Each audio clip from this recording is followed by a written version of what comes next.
Good morning from Shimla. আজকে আমাদের দ্বিতীয় দিন সিমলাতে। এখন আমরা যাব কুফরি, জাকু টেম্পল, কুফরি জু যেগুলো আছে এইগুলো দেখতে। গাড়ি আমাদের প্রায় এসে গেছে। গাড়িতে করে আমাদের পুরো রিজার্ভ ট্যুর হচ্ছে এটা। গাড়ি সবসময় আমাদের সাথেই থাকবে। গাড়ি মোটামুটি এসে গেছে। আমরা এখন বেরোচ্ছি রেডি হয়ে। বেরিয়ে দেন রাস্তায় দেখাচ্ছি আমরা কী কী জায়গা দেখতে যাচ্ছি, কোথায় ঘুরতে যাচ্ছি, সব কিছু আপডেট আপনারা দেখতে থাকুন, পেয়ে যাবেন। আজ আমাদের সিমলা সাইট সিনের প্রথম destination Jakhu temple.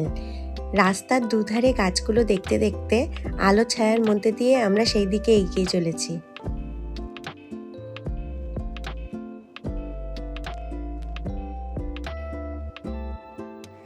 Jakhu temple সিমলার চূড়ায় অবস্থিত হওয়ায় আমরা ক্রমশ ওপরের দিকে উঠে চলেছি।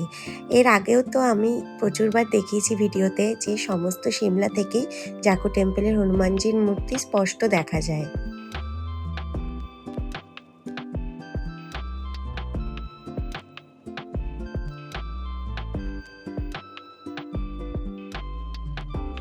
আমরা প্রায় মন্দিরের সামনে এসে গেছি।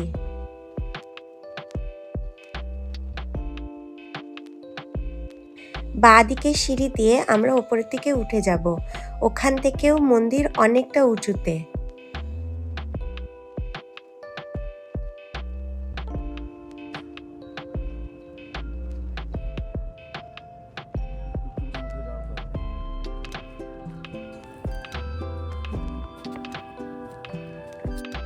ড্রাইভার আমাদের জাকু টেম্পলের হনুমানদের কথা বলে সাবধান করে দিচ্ছিলেন, কারণ তারা চশমা আর ফোন নিয়ে পালিয়ে যায়। তো আমরা সেগুলো সাবধানে যেন রাখি। আর আমরা জাকু টেম্পলে প্রচুর হনুমানের দেখাও পেয়েছি। আর আপনারা যদি এখানে আসেন তাহলে অবশ্যই সানগ্লাস, চশমা আর ফোন সাবধান।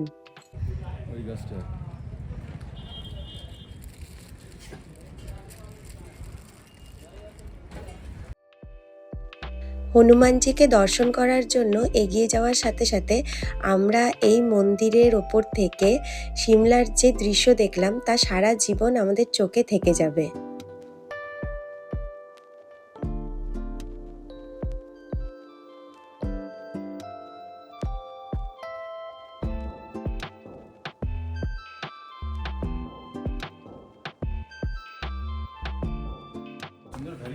এখান থেকে ভালো দেখতে পাবেন। এই জায়গা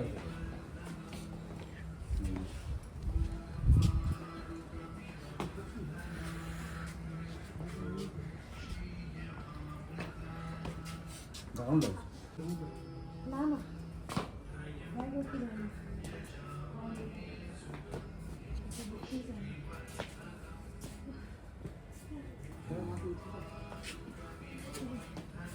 জয় হনুমান, জয় হনুমান, জয় হনুমান।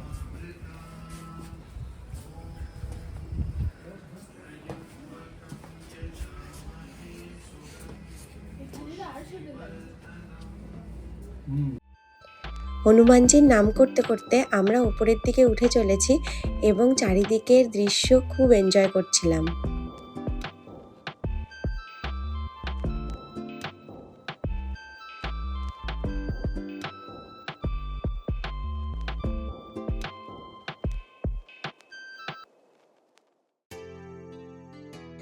হনুমানজির কাছে এসেছি আর তার দেখা পাবো না, এটা কখনো হতে পারে? আমাদের হনুমানের দর্শন এখান থেকেই শুরু হয়েছে।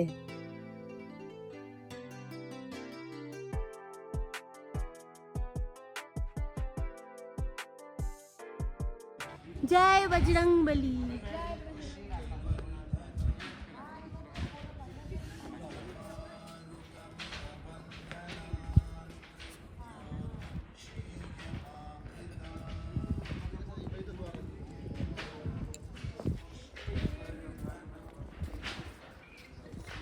সেই জাকু টেম্পল। হ্যাঁ, এতদিন শুধু ছবিতে দেখেছি হনুমানজির মূর্তি। আজ হনুমানজিকে সামনে দেখে নিজের জীবনকে ধন্য মনে করছি। হনুমানজির হাইট 108 ফুট।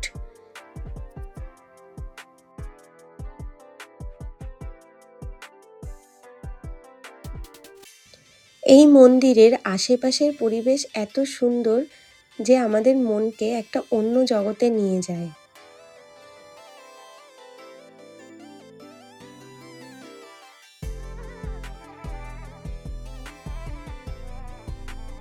আর এনারা চারিদিকে মন্দিরকে পাহারা দিচ্ছেন। আমরা এসে গেছি এখন কুফরিতে। এখানে কুফরিতে সাইট সিনের জন্য আলাদা টাকা লাগে, আর এখানে দুটো প্যাকেজ পাওয়া যায়। একটা কিছু গেমস আছে, মানে অ্যাক্টিভিটিস, 6টা অ্যাক্টিভিটিস আর সাথে সাইট সিন, সব মিলিয়ে 6,000 টাকা দুজনের। আর যদি শুধুমাত্র সাইট সিন হয় সেক্ষেত্রে 4,000 টাকা দুজনের।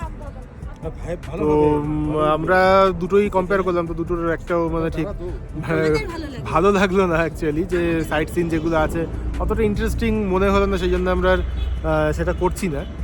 আপাতত কুফরিতে এখানে দাঁড়িয়ে কিছুক্ষণ ফটোশ্যুট করে দেন আমরা এখান থেকে বেরিয়ে যাব।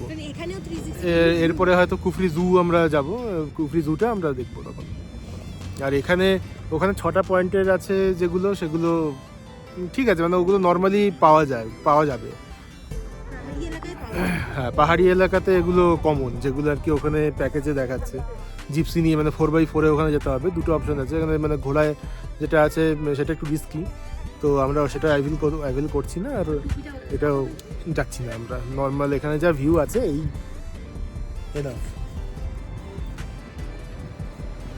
ভিউটা ভালো, দারুণ ভিউ। কুফরিতে আমরা ইয়াকের দেখা পেলাম। এই ইয়াকগুলো মালিকের এতটা বাধ্য যে মানে এদেরকে বসতে বললে এরা বসছে, আর উঠে দাঁড়াতে বললে এরা উঠে দাঁড়াচ্ছে।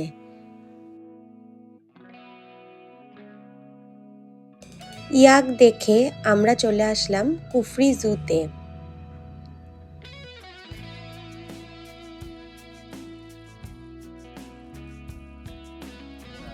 হ্যাঁ বলো, টিকিট কত নিল?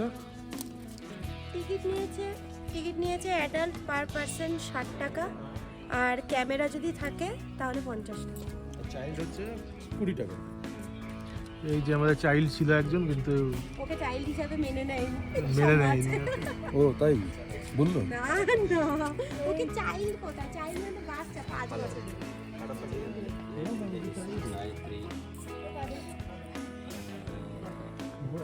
কুফরি জুতে বিশেষ কোনো পশু পাখি ছিল সেটা বলবো না, তবে যে কয়জনের দেখা মিলেছে বেশ ভালো লেগেছে।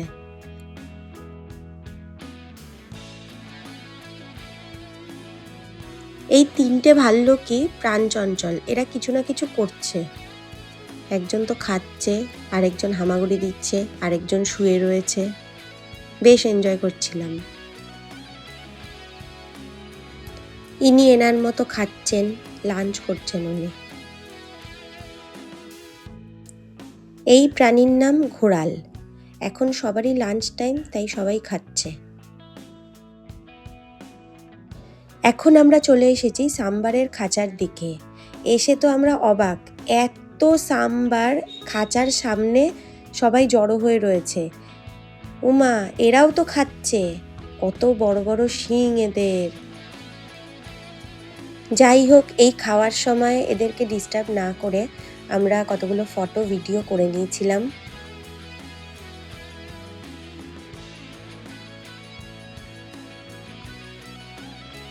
এখানেও হনুমানের কমতি নেই। এই যে এনারা তো রোদ পোয়াচ্ছেন আর উকুন বাচ্ছেন, খুব সুন্দর লাগছিল দেখতে। জু থেকে বেরিয়ে আমরা এসে পৌঁছালাম গ্রিন ভ্যালিতে। এই রোদ ঝলমল দিনে গ্রিন ভ্যালিকে খুব সুন্দর লাগছিল দেখতে।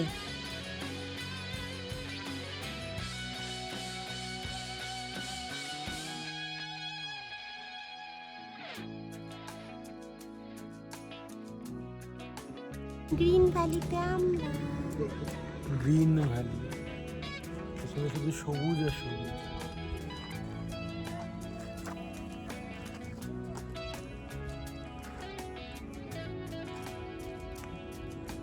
আজকে হিমাচলের 2 নম্বর দিন ভালোই কাটলো। এখন এখান থেকে ফিরে যাব হোটেলে। সন্ধ্যাবেলায় যদি কোথাও বেরোই বেরি। কালকে আমাদের যাওয়ার আছে কুফরি। কালকে যাওয়ার আছে কাসল। কাসল। আমাদের প্রায় 8 ঘন্টার জার্নি। দেখা যাক। এখন নদীর পাড়ে আমাদের পার্বতী নদীর পাড়ে আমাদের রিসর্ট আছে, দেখাবো, আপনারা দেখবেন। সিমলা সাইট সিন করে আমরা বেশ তাড়াতাড়ি হোটেলে এসে গেছিলাম আর এই টাইম ল্যাপসটা নিয়ে নিয়েছিলাম।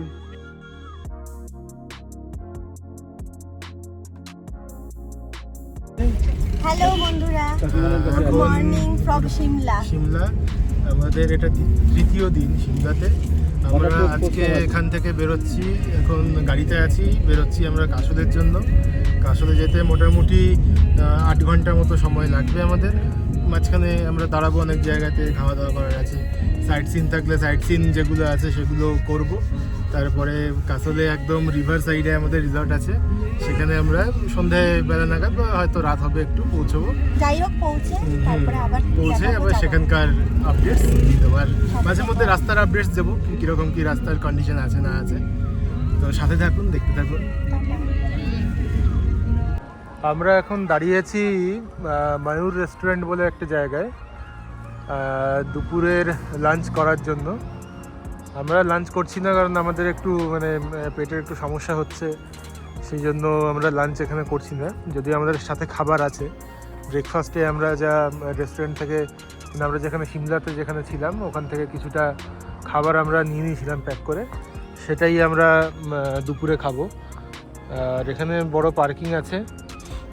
রেস্টুরেন্টের খাবার কোয়ালিটি কীরকম বলতে পারলাম না, তবে গুগল রিভিউতে যা দেখলাম 2.7 রিভিউ আছে, খুব একটা ভালো আমি বলবো না। তবে আমি খাইনি, তো আমি সেই ব্যাপারে কোনো রিভিউ দিতে চাইছি না। গুগল রিভিউর ওপরেই আমি আপনাদের জানালাম। আর এখান থেকে কিছুটা ভিউ আছে, এই যে সামনে কিছুটা এগিয়ে গেলে এখান থেকে পাহাড়ের ভালো ভিউ আছে।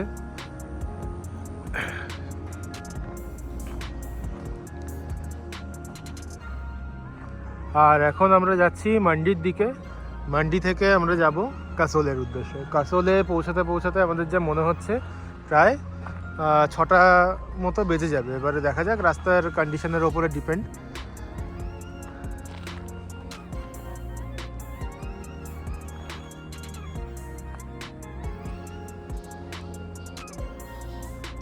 আচ্ছা, আর একটা ব্যাপার, এখানে এই রেস্টুরেন্টে আপনারা ওয়াশরুম ইউজ করতে পারেন, কোনো অসুবিধা নেই।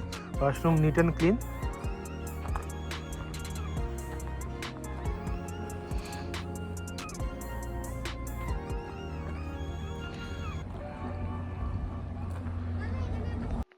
কাসল যাওয়ার পথে অনেক টানেল পড়েছিল আমাদের রাস্তায়, সব তো ভিডিও করা হয়নি, তবে যে কটা পেরেছি ক্যামেরাবন্দি করেছি।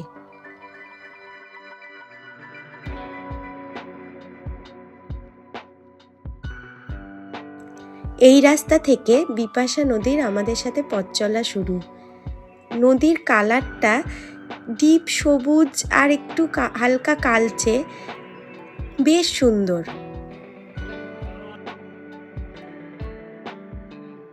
পাহাড়ি নদীর হাত ধরে পথ চলার আনন্দটা কিন্তু একদম অন্যরকম।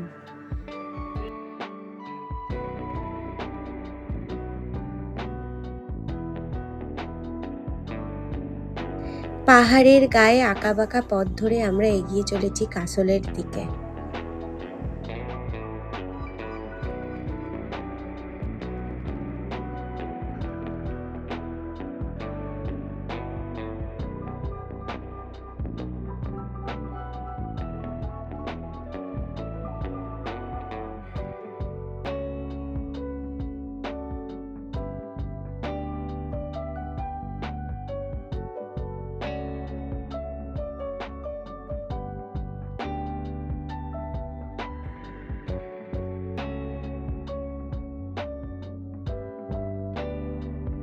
দু 2025 সালে আগস্ট সেপ্টেম্বর মাস নাগাদ বৃষ্টির জন্য বিপাশা নদীর যে বান এসেছিল তাতে পাহাড়ের গাগুলো এইভাবেই ধস নেমেছিল, কিন্তু রাস্তাও ক্ষয় হয়েছিল, রাস্তা অনেকটা ভালো হয়ে গেছে।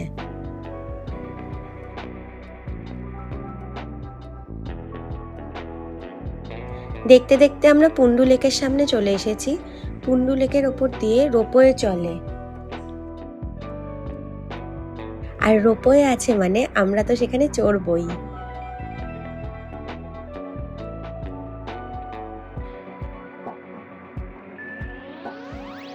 এখানে নেমে রিফ্রেশমেন্টের জন্য আমরা লেমন সোডা ওয়াটার খাচ্ছিলাম, যেটা দারুণ খেতে ছিল।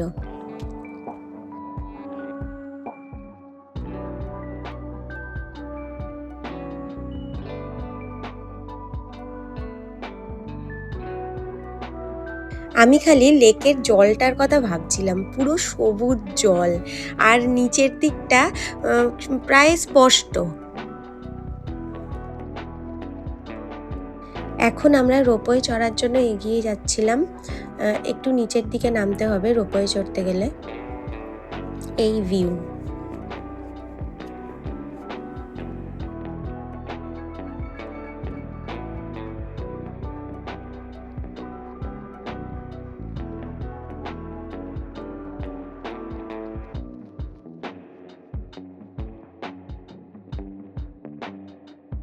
যখন আমরা টিকিট কাউন্টারের দিকে গেলাম দেখলাম একটা রোপওয়ে ফিরে আসছে, এটাতেই আমরা উঠব।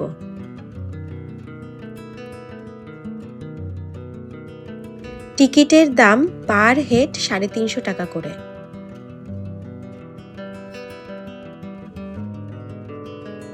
টিকিট কেটে আমরা এগিয়ে গেলাম রোপওয়ের দিকে। রোপওয়ের দরজা খোলাই রয়েছে, এইবারে আমরা প্রবেশ করব।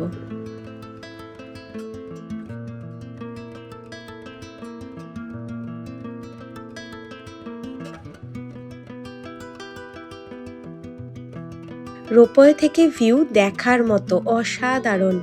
আমরা তো এখানে রীতিমতো রোপওয়ের মধ্যে নাচানাচি শুরু করে দিয়েছি। রোপওয়েতে চড়ে কেমন লাগছে? প্রথমবার নাকি? খুব ভালো। না প্রথমবার এই না, প্রথম? এদিকে যাবো সায়েন্স সিটিতে চলেছিলাম প্রথম। এইবারে রোপওয়ে আস্তে আস্তে ছাড়লো। এই রোপওয়েটার নাম মাতা বগলামুখী রোপওয়ে। সামনের দিকে এগিয়ে চলেছে। দারুণ।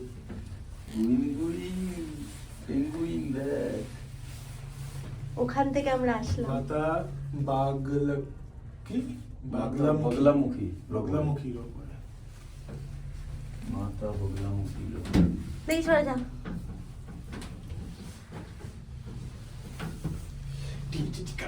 হেভি মজা লাগছে। দেখি দেখি দূরে যাও দূরে যাও। না এবার শুরু কর।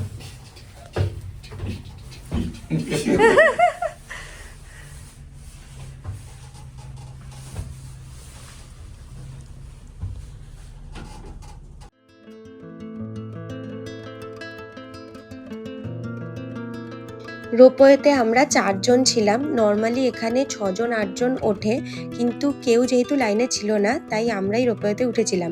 যখন আমরা ফিরছিলাম তখন আরও 2 জন আমাদের রোপওয়েতে উঠেছিল। তো রোপওয়ে থেকে দৃশ্য অসাধারণ। আমরা এনজয় করতে করতে গেছি। পুরো রোপওয়ে জার্নিটা আমরা প্রচুর এনজয় করেছি।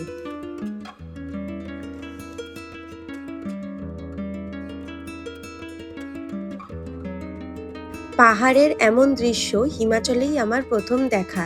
তার উপর সূর্যের আলো পড়ে এত সুন্দর লাগছে পাহাড়গুলোকে দেখতে।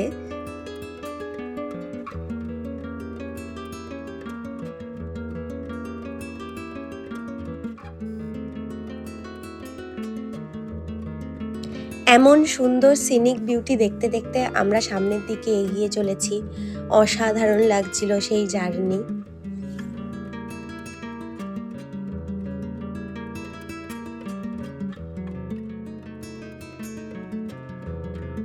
কথা বলতে বলতে আমরা আবার আরেকটা টানেলের সামনে চলে এসেছি। এই টানেলটা অনেকটা বড়।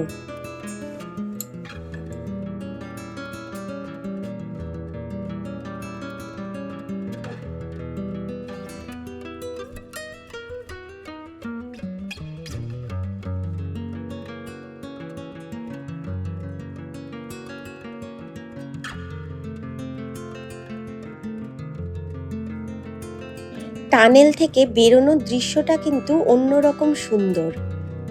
এই বড় বড় পাহাড়ের সামনে আবার চলে এসেছি।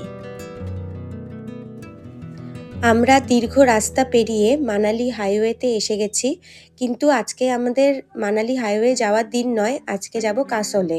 এখান থেকে সোজা যেতে যেতে আমাদের ডান দিকে রাস্তা পড়বে, সেই দিক চলে যাবে কাসলের দিকে। আজকে কাসলে নাইট স্টে করে কালকে আমরা মানালির উদ্দেশ্যে রওনা দেব। পুরো রাস্তাটাতে আমরা এতটুকু ক্লান্ত হইনি, কারণ রাস্তার কন্ডিশন খুবই ভালো ছিল।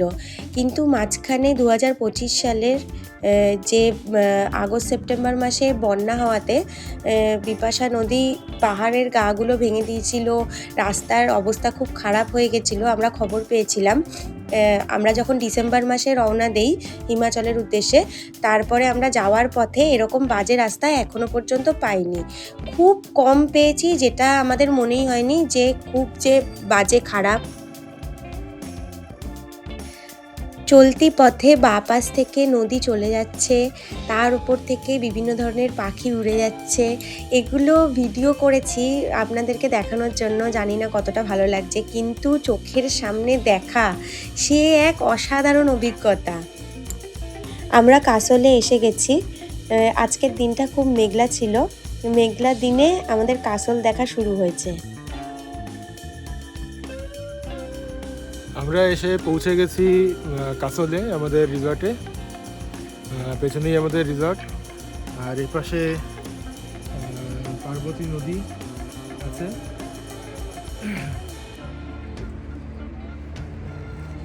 পার্বতী নদী এখানে একদম আমাদের রিসর্টের পাশে, কিন্তু এখানে জল নেই একদমই, কারণ এই ওই দিকটায় বাঁধ দিয়ে দেওয়া হয়েছে, কারণ এখানে কিছু কাজ চলছে দেখছিলাম আসার সময়। তো সেই জন্য বাঁধ দেওয়ার জন্য এখানটায় জল নেই একদমই। তো সেই জন্য যে নদীর আওয়াজ বা যেটা আর কি এক্সপেক্ট করেছিলাম একটা নদীর আওয়াজের মধ্যে থাকবো, তো সেটা হচ্ছে না। বাকি এখানে সব কিছু ঠিক আছে। চলুন আপনাদের রুমটা দেখিয়ে দিই। আমাদের হোটেল দ্য রিভার গার্ডেন।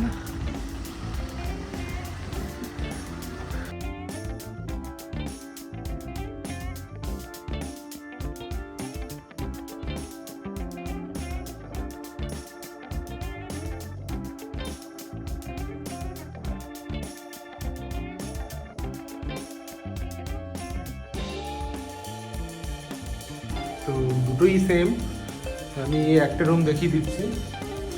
302 আর 301, এই দুটো আমাদের রুম। এই হচ্ছে রুমের ভেতরে।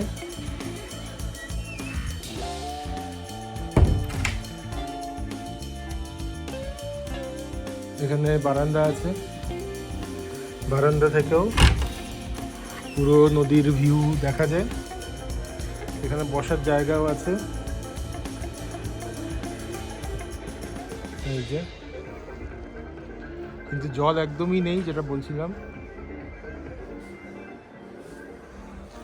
আর এই যে বাকি রুমের কোয়ালিটি পরিষ্কার পরিচ্ছন্ন, তার দিক থেকে যদি বলা হয় খুবই ভালো। এখানে একটা টি টেবিল দেওয়া আছে, চেয়ার দেওয়া আছে। তো এই হলো আমাদের রুম কাসলের দ্য রিভার গার্ডেনের।